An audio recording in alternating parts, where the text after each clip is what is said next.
빌라 건축 이야기는 마이클이 대출이자의 눈이 멀어 빌라 업자에게 3억 5천만 원을 빌려주면서부터 시작된다. 빌린 돈으로 건축 부지를 매입한 빌라 업자들이 건축 자금 대출을 실패하고 토지가 경매 진행되자 결국 16억 4,100만 원에 낙찰받는다. I know your story. Of being raised in a brothel.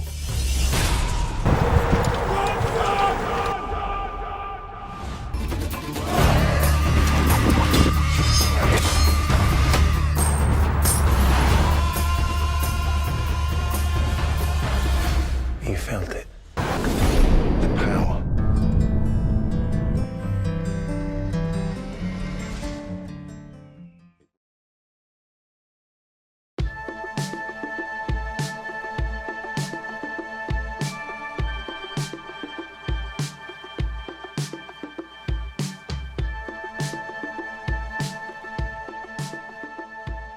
제20장 혼자 있고 싶은 날.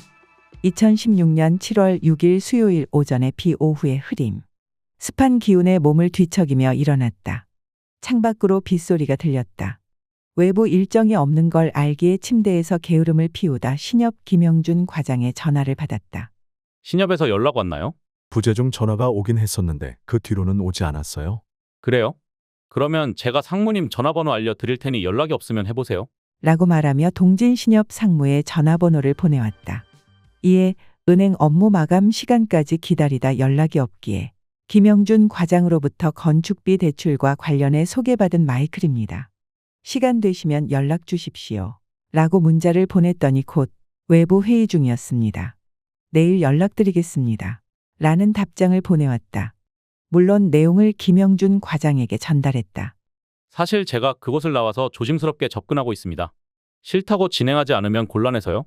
아르헨티나 토지를 중개해 보겠다는 공인중개사 봉남도 전화를 걸어와 사장님이 구청에 들어가자고 해도 안 가시고 공유지분 진입로 토지 매입 문제도 알아본다고 했는데 알아보셨나요? 구청에 안 간 것이 아니라 그 사람 스스로 건축은 문제없다고 말했습니다.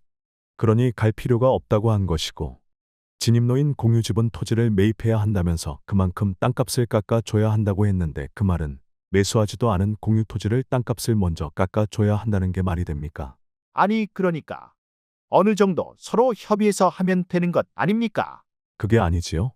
토지를 매입해야 한다면 얼마에 매입해야 하는지도 모르고 차라리 내가 공사를 하고 토지를 매입하면 공사원가에 포함되어 손해가 없는데 지금 그쪽 주장대로 매매한다면 손해가 생기는 거 아니겠습니까?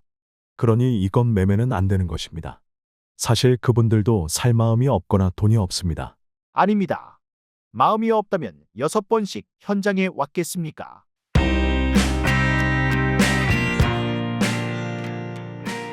토지 매매 계약금으로 2억을 걸겠다는 제안을 한 남자의 전화도 받았다. 이번에는 이런저런 조건 없이 그냥 매매하는 조건입니다. 기회를 한번 주십시오. 라는 남자의 말에 마이클이 이미 착공계 들어갔고 설계비를 지급했습니다. 라고 대답했다. 매우 싸늘한 말투였음에도 남자는 회장님 한 번만 도와주십시오. 라고 읍소를 했다. 이렇게 토지 매매에 떡밥이 식다 못해 쉬어갈 때 현장 소장 준열은 금요일에 철근과 레미콘 업자들을 만나 외상 계약을 진행합니다. 라고 말했다. 시간을 앞서 달리고 있었다.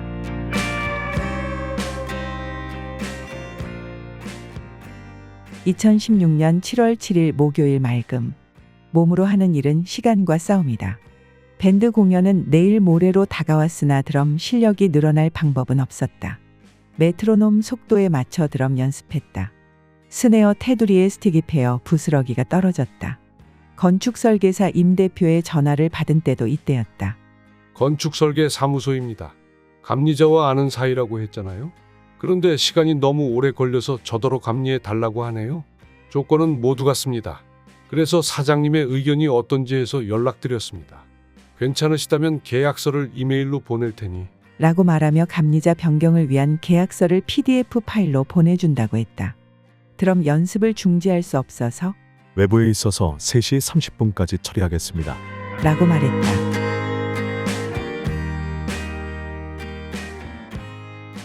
아르헨티나 수도 사업소도 전화를 걸어와 수도관 인입을 위해 공사를 하려고 보니 사유지와 2m 떨어져 시공해야 하는데 34-59번지는 사유지와 둘러싸여 있어서 자세한 토지 지번을 알고 싶습니다. 라고 물어왔다. 진입로 지번을 알려주지 않아 맹지로 판단되어 전화한 것이었다. 마이클이 네, 토지 현황도와 토지 지번을 어떻게 보내면 됩니까? 라고 물어 담당자가 불러주는 이메일 주소를 녹음했다.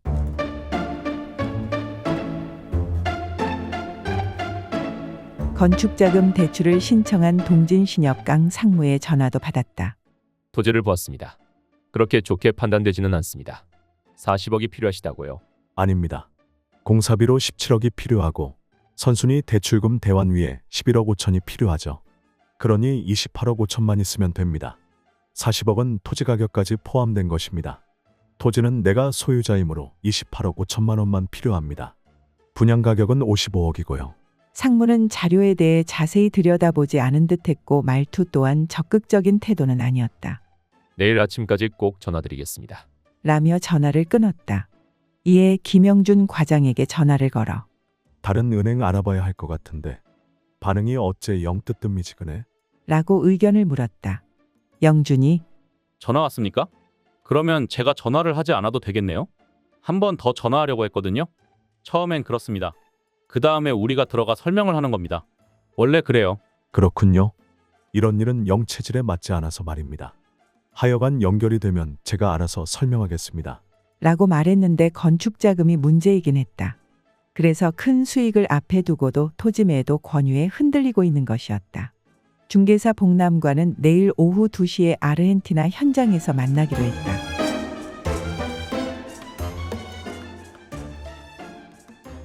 (2016년 7월 8일) 금요일 맑음.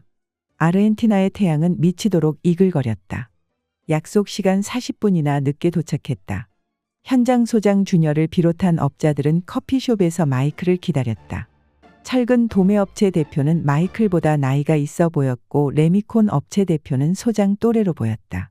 이미 소장 준열이 상황을 조율해 놓아서 특별하게 말할 것은 없었다. 마이클이 선글라스를 벗으며 현장 소장 준열과 두 업체 대표를 번갈아 보고 철근 레미콘 물량이 얼마나 됩니까? 물량은 얼마 안 됩니다. 1억 정도 됩니다. 정말 얼마 안 되는군요. 그런데 이 금액을 바로 지급하지 못한다니 부끄럽긴 합니다. 라며 두 업체의 금액이 1억 원으로 알아들었는데 레미콘이 1억, 철근이 1억 2천만 원 정도 되었다. 그래서 골조 공사는 6억 원이면 가능하다는 계산이 나왔다. 마이클이 말을 이었다. 앞으로 겪어보면 알겠지만 제가 말하면 곧 법이다고 할 정도로 신용을 지킵니다. 그런데 지금 이렇게 돈이 없어 부탁하는 처지입니다. 아직 금융권과 연결이 되지 않아 돈이 없습니다. 그래서 부탁을 드리는 것입니다. 물론 담보 등 원하는 보증은 해드립니다. 껍데기일지라도 피렌체와 울란바토르에 2개의 빌딩이 있습니다. 그러자 철근 업체 대표가 건물주 연대보증 정도면 됩니다. 라고 말했고 레미콘 업체 대표도 1회 물량을 먼저 투입해 주기로 약속했다. 마지막으로 설비업체 대표가 참석했다. 설비는 골조 완성 후 물량이 집중될 뿐 건축 초기에는 PVC 배관 정도만 들어가기에 당연히 후불로 지급하기로 했다. 이렇게 기초공사 관련자들에게 양해를 구하고 재료를 먼저 투입받기로 했기에 당장이라도 기초공사는 할 수 있게 되었다. 이때 목수 대표가 그래도 수도는 있어야지요. 라고 말했다.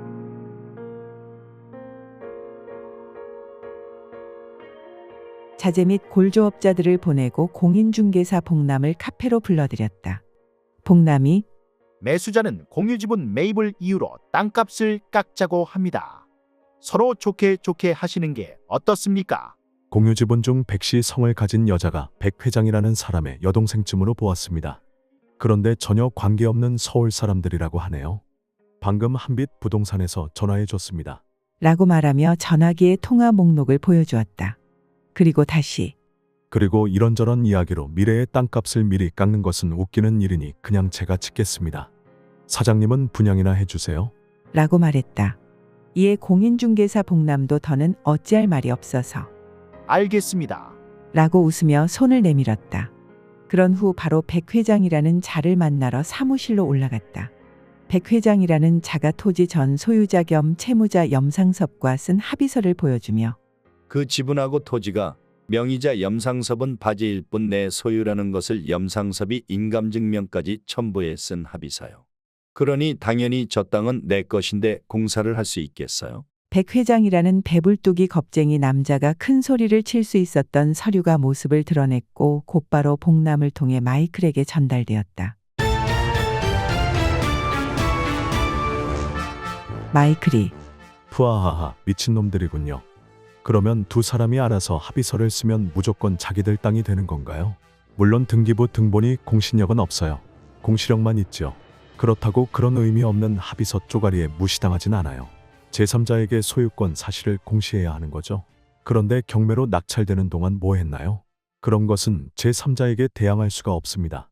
내가 시흥시에 있는 토지 100평 중 60평 지분을 낙찰받았었습니다. 그런 후 공유물 분할 청구 소송을 했더니 40평을 가진 사람이 전 소유주와 이미 토지를 분할했다는 합의서가 있다며 대항했으나 소송에서 패소했습니다. 왜냐하면 그런 합의서는 당사자들끼리 유효한 것이기 때문입니다. 권리가 밖으로 드러나지 않으면 안 된다는 겁니다. 이제 그 사람의 모든 패를 보았군요. 어쨌든 감사합니다. 라고 정리했는데 성과는 또 있었다. 공인중개사 복남이 구청 건축과 담당 공무원을 만나 공사에 문제가 없다라는 사실을 확인한 것. 백 회장이라는 자는 지분에 전혀 권한이 없을 뿐 아니라 쓰레기 종이 쪼가리만 들고 있다는 사실을 알려준 것은 예기치 않은 성과였다. 게다가 매수자는 토지를 얼마에 사겠다고 합니까? 라는 질문에 18억 5천만 원이면 사겠다고 합니다. 라는 말도 그랬다. 마이클은 22억을 불러 21억 5천만 원을 이야기했을 뿐이었다. 그런데 매수희망자는 베드로가 부동산에 내놓은 가격인 18억 5천만 원을 제시하며 토지를 매입하려고 했다. 그 과정에서 건축이 어렵다라는 등 여러 가지 이유를 들었는데 모두 근거 없는 것으로 확인되었고 진입로로 사용되는 공유지분 토지도 매수할 이유가 없는 거짓말이었다. 이들은 백 회장을 연결고리로 마이클을 둘러싸고 움직이고 있었던 것이었다. 음모와 배신의 실체가 드러나는 중이었다.